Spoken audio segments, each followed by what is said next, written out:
Olá, amigos, sejam muito bem-vindos ao nosso Papo de Família. E a história que eu trago hoje pra gente nessa manhã, A Última Janela. Lúcia sempre soube que sua vida era diferente da de seus amigos. Enquanto eles começavam a experimentar a autonomia da vida universitária ou a emoção de um primeiro apartamento, Lúcia permanecia na casa de seus pais, pois tinha uma relação de cumplicidade e conforto inabaláveis. Desde pequena, ela e seus pais, Teresa e Marcos, compartilhavam uma rotina harmoniosa, cafés da manhã tranquilos, tardes de filmes e noites de conversa ao redor da mesa. A casa era um refúgio de carinho e segurança, um lugar onde os conflitos eram raros e os sorrisos frequentes. Mas os anos passaram, Lúcia havia passado dos 22 anos, a dinâmica familiar tinha mudado. As conversas que antes eram leves e despretensiosas, agora se tornavam tensas e carregadas. Seus pais, que antes viam a vida com os olhos de quem havia conquistado tudo com amor e dedicação, começavam a questionar o futuro da filha, agora adulta, ainda morando com eles. Lúcia sentia pressão. Seus pais queriam que ela tomasse decisões, fizesse planos e seguisse um caminho que demonstrasse independência. Mas Lúcia estava assustada. A ideia de sair da segurança do lar, onde tudo estava à sua disposição e onde não precisava se preocupar com os desafios do mundo exterior, a deixava ansiosa. Ela amava seus pais e sentia que sua casa era o único lugar onde se sentia verdadeiramente em paz.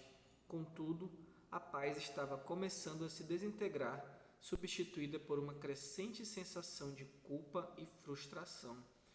Certa tarde, após uma discussão acalorada, as palavras se transformaram em acusações e ressentimentos. Seus pais sentiam que a filha estava desperdiçando seu potencial, enquanto Lúcia sentia que eles não compreendiam seu medo e insegurança. A comunicação se rompia constantemente, transformando o que antes era uma relação de apoio em um campo de batalha emocional. Lúcia decidiu se refugiar em seu lugar favorito da casa, o pequeno jardim dos fundos. Ali, cercada por plantas que cresceram junto com ela, Lúcia costumava encontrar consolo. Enquanto o sol começava a se pôr, ela se sentou na velha cadeira de balanço e refletiu sobre sua vida. Teresa e Marcos, ao entrarem na sala, notaram a ausência da filha e foram atrás dela. Encontraram em silêncio, olhando para o horizonte. Sentaram-se ao seu lado e, pela primeira vez em muito tempo, não houve palavras, apenas o som suave das folhas balançando com o vento. Seus pais, cientes da crescente distância emocional, também estavam confusos e magoados, sem saber como resolver a situação. Marcos propôs tentar entender a filha e foi ao jardim. Encontrou Lúcia sentada na velha cadeira de balanço, com o olhar perdido. Sentou-se ao seu lado, mas a tensão entre eles era palpável. Lúcia, estamos tentando fazer o melhor para você, mas parece que não estamos conseguindo nos entender, disse Marcos, com uma frustração evidente em sua voz. Lúcia olhou para o pai, sentindo uma mistura de tristeza e raiva. Vocês não entendem o quanto isso é difícil para mim. Eu me sinto sufocada por essas expectativas e, ao mesmo tempo, não consigo expressar o que realmente sinto. Tenho medo de falhar, de enfrentar o mundo que não é nada fácil. Teresa apareceu no jardim e a conversa se manteve em um diálogo interrompido por silêncios e lágrimas. Os pais queriam entender a filha, mas estavam presos em suas próprias expectativas e preocupações. Lúcia queria conversar, mas sentia que seus sentimentos eram minimizados. Mesmo sem conseguirem verbalizar seus verdadeiros sentimentos, com o tempo a vida continuava a sua rotina. Lúcia ajudava a preparar as refeições, seus pais cuidavam do jardim, das tarefas domésticas e todos compartilhavam os momentos do dia com a silenciosa convivência. As ações pequenas e gestos cotidianos, embora desprovidos de palavras, começaram a suavizar as tensões. Marcos fazia questão de preparar o café da manhã com mais carinho, enquanto Teresa deixava bilhetes de encorajamento nas gavetas de Lúcia. A cada dia eles tentavam mostrar, através de suas ações, o amor e a preocupação que não conseguiam expressar verbalmente. Lúcia também começou a perceber pequenas mudanças. Ela notou que, apesar das discussões, seus pais a apoiavam de maneiras que não exigiam uma comunicação direta. Marcos, que antes se irritava com a falta de decisão de Lúcia, agora começava a deixar a porta do escritório entreaberta, com um convite para que ela entrasse e conversassem se quisesse. Teresa, ao perceber o esforço de sua filha em encontrar um novo rumo, começou a fazer as pequenas sugestões e a oferecer ajuda de uma maneira mais sutil e compreensiva. Finalmente, numa manhã, enquanto estavam todos no café da manhã, a atmosfera mudou. Lúcia, olhando para os seus pais, decidiu dar um passo. Sinto que não estamos conseguindo nos comunicar como antes. Eu gostaria de tentar entender melhor o que vocês esperam de mim. Teresa e Marcos, surpresos e emocionados, responderam com sinceridade. Nós também queremos entender melhor o que você está vivendo, Lúcia. Estamos aqui para você, mesmo que às vezes pareça que não sabemos como ajudar. As palavras simples, mas carregadas de significado, foram suficientes para abrir um novo capítulo. A última janela da adolescência de Lúcia não se fechou sem dificuldades. Ela aprendeu que enfrentar os desafios da vida era uma parte essencial desse crescimento. A relação com seus pais foi melhorando, com cada vez mais espaço para diálogos.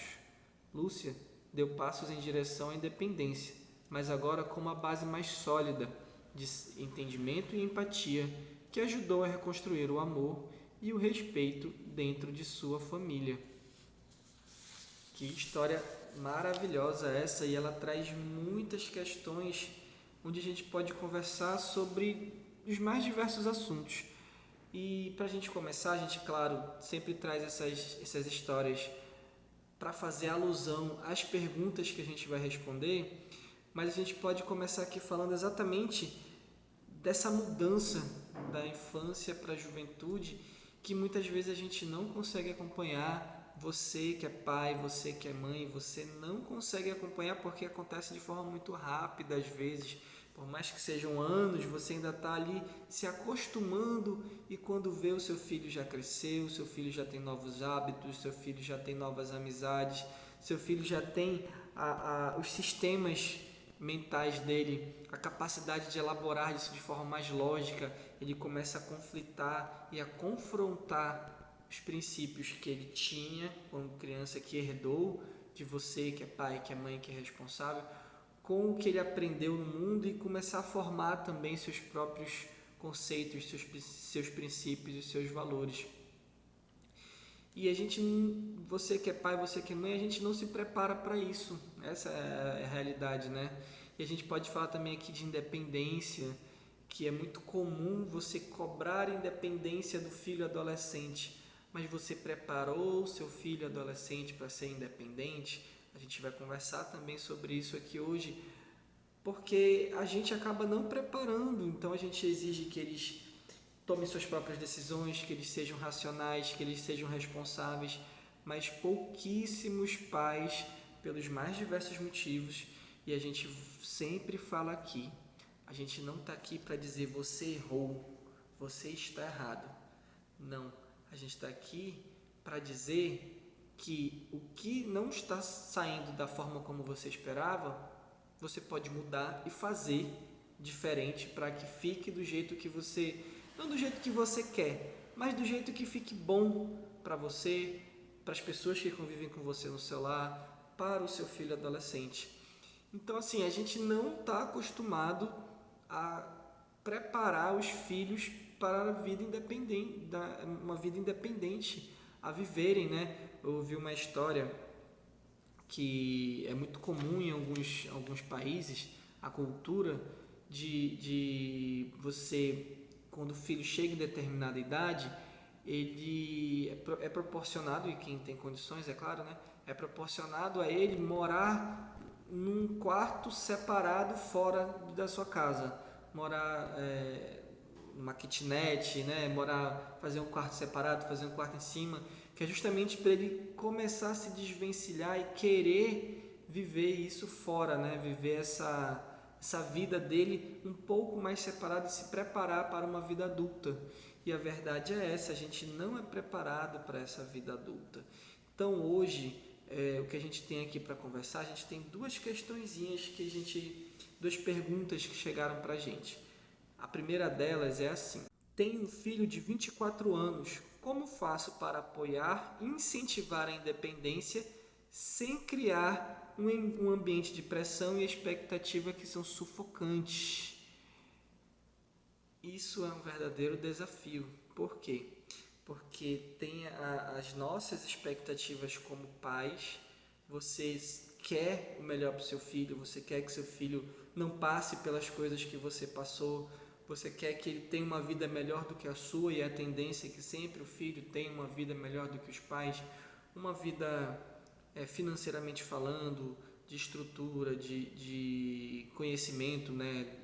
Ter graduação, pós-graduação, uma carreira melhor do que a carreira dos pais. Os pais se esforçam para que isso aconteça. Então, essa expectativa de querer que o filho não passe pelas dificuldades que você passou, não passe pelas dificuldades financeiras, pelas dificuldades da vida, pelas dificuldades de relacionamento, você acaba transferindo essa expectativa, e é uma expectativa que é boa, você quer o melhor para os seus filhos. Só que você quer tanto e tem tanto medo de que não aconteça as coisas que aconteceram com você, que realmente isso muitas vezes acaba passando de uma forma um pouco mais pesada, de uma forma que até sufoca realmente. E é muito comum os filhos que são muito pressionados, por exemplo, para ter uma carreira, para fazer a sua graduação, ser médico, ser advogado, ser engenheiro, e a pessoa tem que estudar, e tem, e aí chega um determinado momento a pessoa não quer mais, justamente porque ela já foi tanta pressão, tanta expectativa jogada em cima de uma pessoa que está começando a construir sua vida, que ela não consegue lidar com aquilo e satura, e ela não quer mais saber de nada. Por que isso acontece? Porque além das expectativas dos pais que são colocadas em cima dos filhos, tem, é claro, a expectativa que o próprio adolescente cria, porque ele, claro, tem os seus sonhos, ele tem as suas intenções com relação à sua carreira, à constituição de família, a ter um carro, a ter um apartamento, a fazer suas viagens, e à medida que ele vai vendo que isso não é fácil, o adulto já sabe que essas coisas não são fáceis, mas o adolescente ainda está descobrindo. E à medida que ele vai vendo que isso não é tão simples assim, isso pode ir gerando ansiedades, frustrações nas suas expectativas. E aí tem a do adolescente, tem a do pai, tem a da sociedade. De repente ele vê ali os amigos, o amigo conseguiu determinada conquista que ele não conseguiu, e o amigo está fazendo determinado curso que ele não conseguiu fazer, o amigo já conseguiu sua carreira, conseguiu um bom emprego e ele ainda está batalhando. Tudo isso gera muita expectativa e uma carga muito grande realmente em cima do seu filho adolescente. E o que você pode fazer para incentivar essa independência, essa tomada de decisões, incentivar que ele consiga crescer sem colocar toda essa pressão em cima do seu filho? A gente precisa abrir um parênteses aqui, né? E a gente combate muito isso aqui. A geração Nutella, antigamente tinha essa pressão toda, hoje em dia não é mais assim. Não, esse discurso para a gente não serve. Por quê? Porque ele é falso. Ele é falso.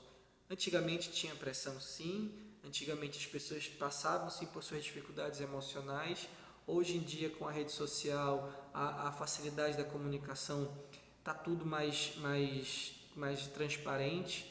E quantas pessoas da faixa dos 30 aos 45 anos, olha aí na sua lista de amigos, quantos têm crise de ansiedade, quantos não são felizes nas suas carreiras, quantos não conseguiram suas conquistas pessoais, como família, filhos, enfim.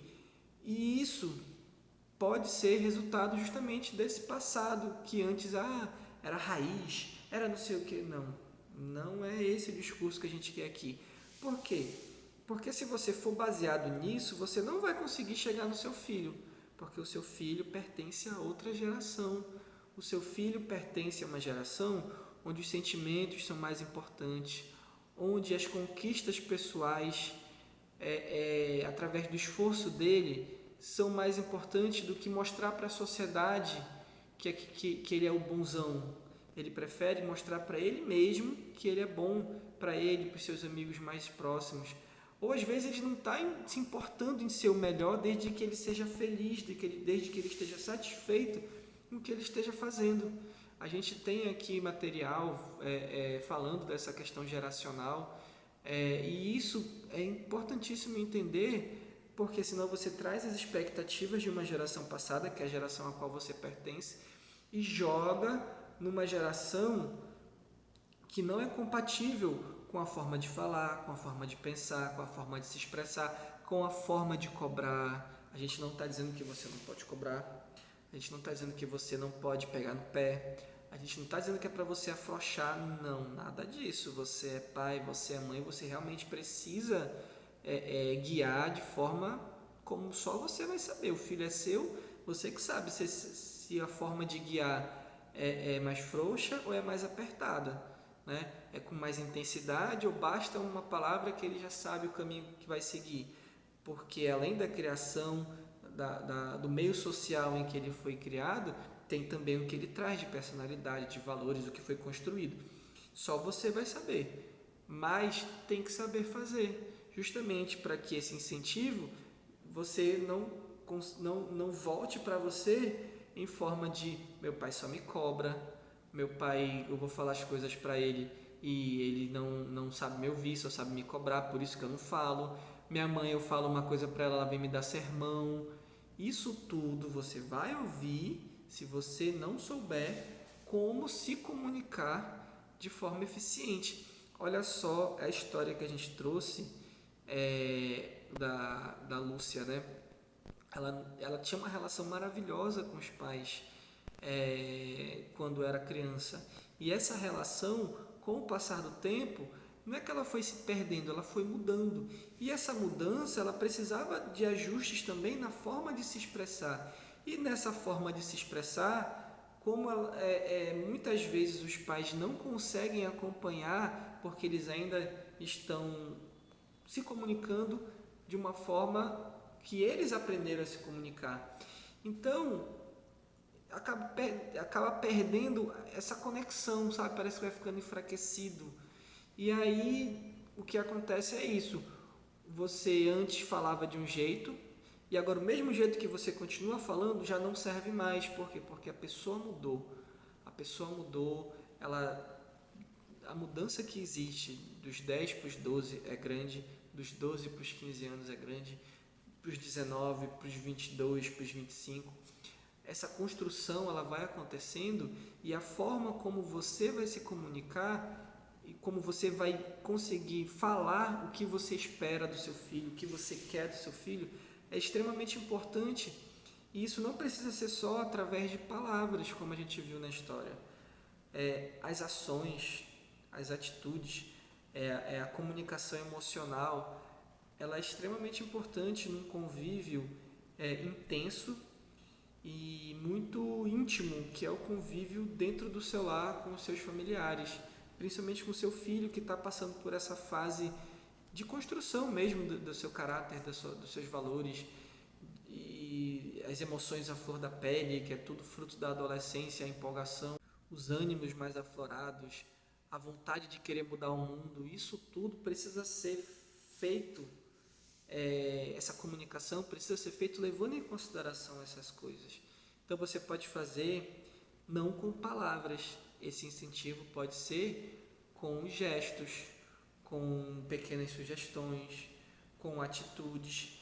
Às vezes você não fazer é uma forma de você fazer. Às vezes você deixar espaço para que a pessoa chegue até você e pergunte é uma forma de você se comunicar e dizer que você se importa. Ou seja, você, em vez de você estar ali e parece que está sempre pegando no pé, você se coloca à disposição e quando surgir alguma questão, por exemplo, sei lá, o seu filho está pensando em fazer vestibular, mas está em dúvida. Então você, em vez de chegar e falar, eu acho que você devia fazer isso, porque isso, você pode só ficar à disposição, fazer uma pergunta e aí, vai ter vestibular, você vai se inscrever? Deixa o papo rolar. Tô pensando em me inscrever, não sei o que, tô pensando em fazer para isso.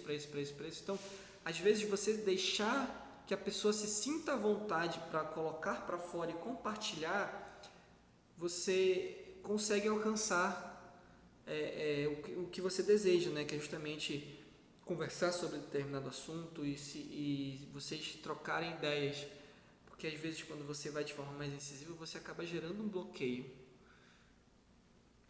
Vai ter vestibular, você deveria se inscrever, você tem que se inscrever, você vai perder mais essa oportunidade. Olha, você já tem certa idade, está perdendo tempo, aí pronto. Criou barreira, seu filho acionou o modo de autodefesa e não vai ter mais diálogo. Então o que a gente está querendo dizer aqui é que você precisa ser sutil, você precisa entender as necessidades e a forma de se comunicar da geração a qual pertence o seu filho e você precisa deixar ele à vontade para compartilhar quando quiser. Você não precisa ser muito incisivo, você não precisa estar ali sempre sendo o que está sempre questionando, o que está sempre pedindo, o que está sempre mandando, porque senão você cria essa barreira. Mas você pode se colocar à disposição. E quando surgir a oportunidade, que ela vai surgir, aí você também tem que se controlar para você não ser da mesma forma. O seu filho vai fazer uma pergunta e você vem cheio de cis e vai apontar dedo. Não. Tenha calma, dê pequenas sugestões e deixe o diálogo fluir. Você com certeza vai ter a oportunidade de falar o que você pretende falar. Vou contar um segredo para você. Os seus filhos adolescentes, eles adoram ouvir vocês.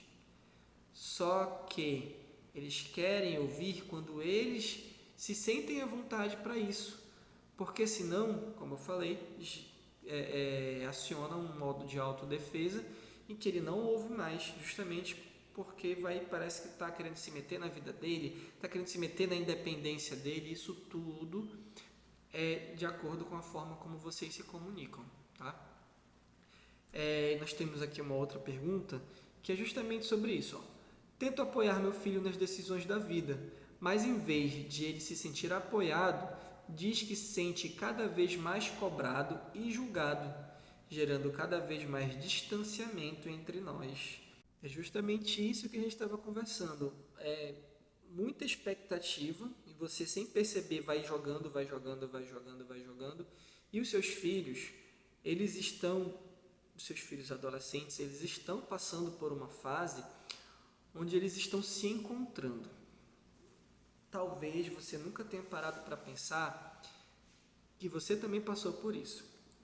Você era criança, ali foi virando adolescente, tinha tudo para você não tinha que se preocupar com conta, você não tinha que se preocupar com a sua vida futura, você não tinha que se preocupar com questões que um adulto tem que se preocupar, como deve ser. Essas preocupações eram dos seus pais. E quando terminou o ensino médio, aí começa, vou terminar o ensino médio, o que eu vou fazer? Meus amigos todos vão fazer faculdade, já sabem do que vão fazer. Será que seu filho, sabia o que ele ia fazer depois que terminasse o ensino médio? Você sabia? Alguns já têm mais ou menos direcionado, alguns não. Eu vou fazer faculdade? Qual faculdade eu vou fazer? Eu vou fazer um curso técnico porque eu preciso trabalhar para ajudar no sustento da minha família? O que eu vou fazer? No que eu sou bom? No que dá dinheiro? Eu preciso de dinheiro. Eu vou trabalhar de manhã, estudar à noite. Isso tudo vai acontecer, aconteceu com você e acontece com o seu filho. Pode estar acontecendo ou vai acontecer. E esse é um momento que é muito frustrante para a vida de uma pessoa, para a vida de um adolescente, porque ele tinha uma vida maravilhosa que ele não tem mais e não vai ter mais. ele não tem mais tempo para assistir televisão, para ficar no celular. Hoje em dia, antigamente a gente ficava na televisão, né? Hoje em dia ele não tem mais tempo para ficar vendo série. Por quê? Porque ele tem que trabalhar. Ele não tem mais tempo porque ele tem que estudar para a faculdade, senão ele não passa. Ele se sente cobrado na vida que ele quer ter, na vida que vocês, pais, querem que eles tenham. Então, é quase um luto da infância que você vive nessa fase da adolescência, que é a partir dos 18 anos, que você está entrando para a vida adulta, que o seu filho precisa de você não como alguém que está ali cobrando ele, mas alguém que está orientando, alguém que fala para eles que eles precisam seguir a vida deles, mas que você está ali. E poucas vezes a gente tem essa sensibilidade de deixar isso claro para os nossos filhos. A gente joga todas as expectativas e toda a cobrança nossa do mundo, da família, e tem muito isso, né? Teu filho já tem tantos anos, ele já está na faculdade, então vem a cobrança dos avós, dos tios, da família, e você vai acumulando e você não consegue filtrar e joga para cima do seu filho, e o seu filho acaba não conseguindo lidar com isso, porque ele já tem essa questão que ele perdeu o que ele tinha de melhor na vida dele, que era o tempo, que era a infância, que era não ter preocupação, sabe? Ixi, muitas e muitas vezes eu já conversei com adolescentes em que eles estavam passando por isso, de se sentir tristes, se sentir um pouco mais para baixo, justamente por quê? Porque eles estavam impactados com uma vida que eles perderam e com uma vida que eles estão tendo que vivenciar, e eles não foram preparados para isso. Muitas vezes nós não somos preparados para viver essa fase da vida. Eu passei por isso. Eu tive que começar a trabalhar cedo, né? Saí do ensino médio, fui trabalhar, fui estudar à noite, fui ajudar no sustento da minha família. Meus amigos, alguns dos meus amigos foram direto para a faculdade e não precisavam trabalhar, mas muitos deles foram fazer faculdade e trabalhar. Alguns foram só trabalhar, alguns tinham que trabalhar de manhã, de tarde, assim como eu, e estudar à noite, para ajudar no sustento da sua família. E de repente é um misto, porque tem a independência, você começa a ter um pouquinho de dinheiro, você começa fazer um pouco dos seus gostos, mas ao mesmo tempo você não tem mais tempo, porque você tem que trabalhar, você está cheio de responsabilidade. Então pensa só o quanto é desafiadora essa fase da vida, que a gente cobra tanto que os nossos filhos saiam de casa, mas eles ainda querem se sentir seguros com você dentro do seu lar. E aí precisa desse equilíbrio, o equilíbrio seu, porque, como a gente falou antes, poucas vezes a gente prepara os nossos filhos para a vida adulta, para serem independentes, mas quando chega na vida adulta, quando chega na hora de serem independentes, a gente cobra deles que eles sejam independentes. Então, se você ainda tem oportunidade, comece a preparar o seu filho. Mas se você não teve essa oportunidade, entenda que ele sabe que precisa ser independente, mas ele tem medo do mundo, medo de não dar certo, medo de sair da casa dos pais e voltar, porque é vergonhoso, né? É um simbolismo do fracasso. Eu saí e voltei. Então, dependendo de como foi a saída e de como ele acha que vai ser essa volta, ele não quer sair, porque ele de repente sabe que se eu sair, quando eu voltar vai ser horrível, vão jogar na minha cara e vai ser mais cobrança, eu não vou poder sair para fazer mais nada, porque vão estar sempre dizendo, olha, em vez de tu estar estudando, está por aí com os teus amigos, enfim, uma série de coisas que você ouvia dos seus pais. E será que você não transfere essas mesmas falas, esses mesmos comportamentos para os seus filhos? Então são várias expectativas, são várias situações onde a gente consegue observar que vai gerando pequenos distanciamentos. E aí, para a gente finalizar, todas essas questões, e até foi o que a história trouxe, vem a questão do diálogo. Um diálogo transparente, ele é muito difícil de acontecer, né? Se não tiver uma terra para adubar e jogar essa semente para aí sim germinar. O diálogo não vai acontecer de uma hora para outra. Se você está esperando que o seu filho sente na hora do jantar e converse com você e coloque para você as expectativas, as frustrações dele, ele não vai fazer isso se ele não tem terreno preparado para fazer isso. Como a gente viu na história. E eu acabei nem falando também dessa questão, né? É muito comum isso. Quando eu era criança, a relação era maravilhosa. E quando vira para a fase da adolescência, todo esse processo da adolescência, dos 12, 15, 18 e 20 anos, esse tempo passa muito rápido. Por quê? Porque é um tempo que o seu filho começa a não estar mais muito dentro da sua casa, começa a fazer cursos fora, começa a passar mais tempo na escola, no ensino médio, começa a ir para casa de amigos, começa a querer sair para lanchar, para chegar um pouco mais tarde em casa. Você fica mais preocupado porque seu filho está mais tempo na rua e antes ele vivia dentro da sua casa.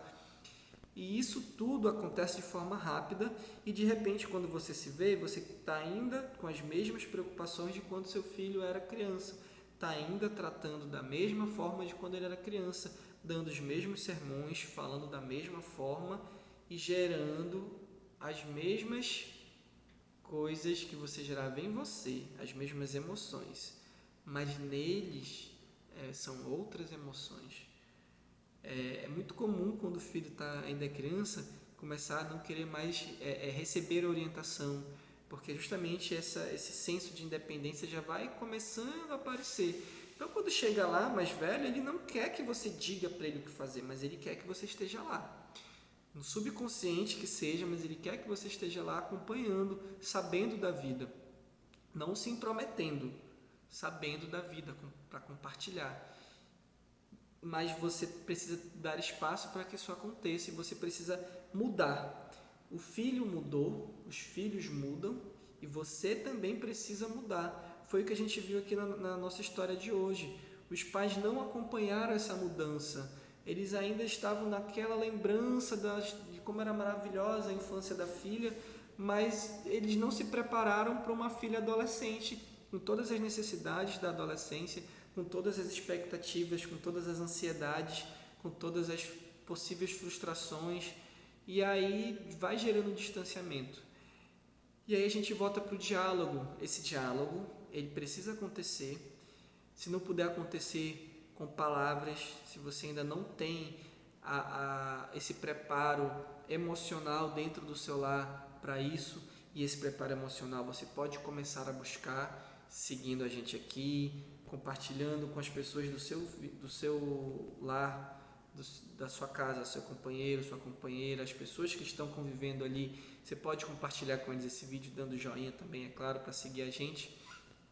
E você pode buscar outras informações. O interesse maior é seu. Ou você quer que seu filho se distancie de você e vai deixar de se distanciar e vai embora. Ah, meu filho não me ouve, eu desisto. Esse não é o papel do pai e da mãe. O papel do pai e da mãe é ser sempre o responsável por guiar os seus filhos, independente da idade. Só que a forma como você vai guiar, ela precisa ser diferente à medida que o seu filho vai crescendo. E aí você precisa ir se preparando e aí sim você vai ter a oportunidade de repente ter um diálogo mais transparente. Se você deixar claro que o seu filho pode compartilhar as frustrações e os medos da vida dele com você e não vai ter sermão, ou por mais que tenha sermão, e que eu não estou dizendo que não é para ter, mas tem horas para dar o sermão, tem formas de dar o sermão. Você pode fazer isso com palavras, com ações, com emoções, você pode fazer. São as formas que você consegue se reaproximar, se for necessário, do seu filho da forma como vocês eram próximos, só que agora se comunicando com um adolescente, com um adulto que está aí ainda morando no seu lar e que ele quer ser independente. Então precisamos sim dar esse espaço, cultivar esse espaço e fomentar que as informações possam ser cada vez mais transparentes dentro do nosso lar. E aí sim estar preparado, porque vai vir, em uma hora ou outra, os seus filhos, principalmente quando já estão nessa fase da vida adulta, depois dos 20, 22 anos, eles têm muitas questões para conversar, tem muitas frustrações que eles já passaram, tem muitos receios. E eles gostam, sim, todos nós gostamos de falar das nossas vidas, e eles gostam e vão querer compartilhar com você, porque ninguém conhece mais a vida deles do que você, ninguém conhece mais as características deles do que você, que convive com ele desde que nasceu, é claro, né? E para finalizar, eu trouxe aqui uma mensagem do Augusto Cury. Dialogar e ouvir são duas das mais nobres funções da inteligência, cultivadas no terreno da confiabilidade, da empatia e da liberdade. Você tem exercido essas duas funções com sabedoria? Então pode até ser a sua lição de casa aí, ver como é que tá, fazer uma análise de como tá o diálogo com seus filhos e se você está conseguindo ouvir os seus filhos. Quando eles começam a falar, você interrompe e já vai botando alguma coisa em cima, ou você para, ouve e realmente ouve o que eles estão falando, realmente está tentando entender o que eles estão falando, praticando a empatia. Vamos deixar essa lição de casa para você. Se você tem conseguido, se você não tem conseguido, ou se você nem tinha parado para pensar ainda nessas questões, você pode começar a praticar agora. Se quiser, compartilha aí com a gente os seus resultados, suas práticas, suas experiências, e uma excelente semana para vocês. Muito obrigado.